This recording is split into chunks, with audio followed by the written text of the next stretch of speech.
Hello guys, magandang araw.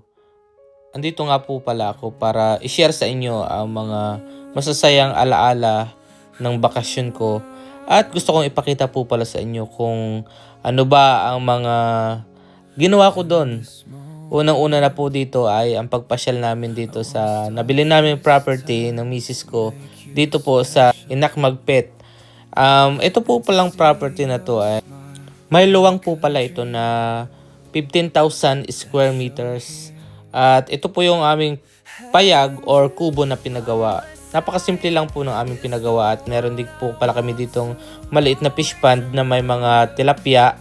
Dito po ay pwede nang mamingwit kasi nga po ay naka 3 buwan or 4 na buwan na po yung mga tilapia. Medyo maliliit lang po yung klase ng variety ng aming tilapia na nilagay dito. Pero sa totoo lang po, napakasarap ng kanyang karne ng isda na to kasi hindi siya malansa guys. At saka yun nga po pala ang isang bagay na mahalaga dito ay nagiging mas masaya ang banding namin habang namimingwit dito sa aming maliit na fish pond. Dito naman po sa bandang itaas ng aming fish pond ay andito na po pala ang part ng palayan. Nakakaani lang halos nung nakaraang mga linggo bago kami umuwi. Ayan, kitang-kita po dito sa taas yung aming maliit na fish pond at ang aming kubo at sila na nag-i-enjoy sa pamimingwit ng tilapia. Bale, dito makikita nyo na napakasimple ng pamumuhay kung talagang mag-stay ka dito. At dito nga pala ay nagrereklamo na ako kasi nangingitim na daw ako masyado kasi nga dahil napakainit ng panahon. At yan, ito yung mga nahuli namin tilapia. Yan po yung medyo katamtaman na laki niya para ma-harvest. At dito nga ay nagpakain ako ng mga tilapia bago kami umuwi. Kasi para masigurado na sila ay mas lalaki palalo. At dito nga ay nagsisilabas yung mga tilapia habang hinahagisan ko ng mga feeds. Ito nga po pala yung aming ibang nahuli at inihaw na rin namin. At habang humihigop ng masarap na sabaw ng buko juice, ito po palang ilog na to ay nasa dulo ng nabili naming farm dito. Dito sa may Inakmagpet. Bale, ito po pala ay may mga nyugan din. At iyan nga, napakasimple ng pamumuhay guys. Kung masasanay ka lang dito ay talaga hindi ka magugutom basta masipag ka lang. Sa umaga po pala, lagi akong gumigising ng maaga para masilayan ang pagsikat ng araw. Dahil pakaramdam ko guys ay kapag nakikita ko ang pagsikat ng araw ay nagkakaroon ako ng magandang pangangatawan or masigla pangangatawan sa buong araw. Ito nga po pala yung nabili kong sasakyan na napakalaki ng tulong sa akin guys. Kahit na ano, pwede mo maikarga, bakal, kung ano-ano man, palay.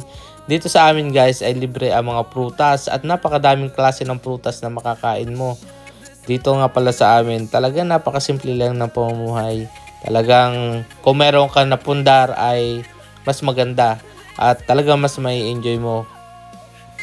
Isa ito sa mga bagay na nakakamiss guys, yung mga ganitong oras tapos ay umiinom ka ng malamig na beer, samahan pa ng masarap na kwentuhan, ayun, at libre din nga pala dito ang mga rambutan. Talagang madami dito guys na pwedeng makain. Andito ka pala, Mingming. Alam mo bang hinahanap kita? Ang gaganda nga pala ng bulaklak dito.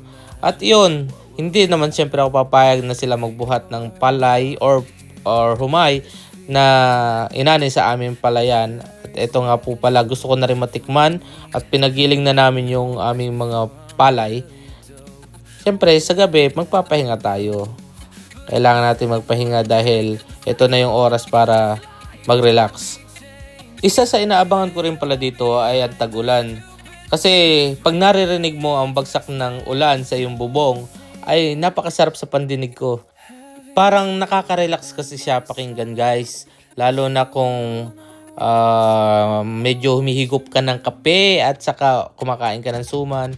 Dito nga pala guys ay napakadami ding durian, lansones. At talagang first time ko makatikim halos dito ng durian.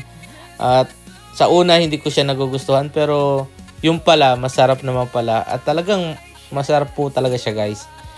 Napakamahal ang prutas na to guys, at talagang hindi mo masasabi na basta prutas lang. Napakasustansya po ng durian guys. Ito yung isa sa pinakamasustansyang prutas na lasang cheese. Dito nga ay in-enjoy ko talaga ang pagkain ng durian na to, at talagang napakasarap.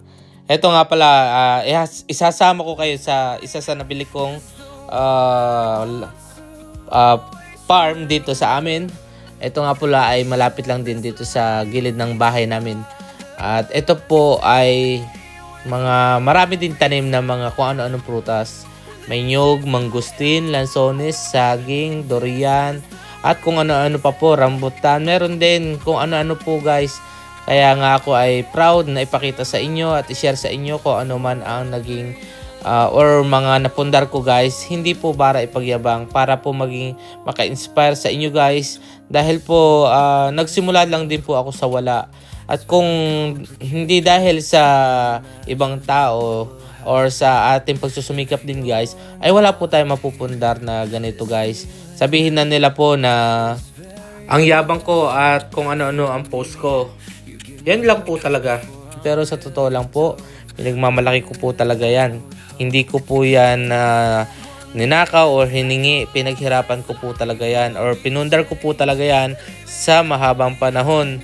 Kaya sana naman ay ganon din po ang gawin ng ibang tao, magpundar at mag-ipon at bumili ng mga property na pagdating ng panahon ay tataas ang halaga at mapapakinabangan at magiging source of income nyo.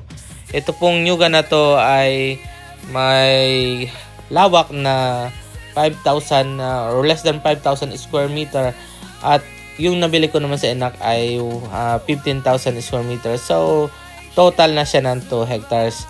Kaya, masaya-masaya po ang puso ko kasi meron po akong ganito na pundar.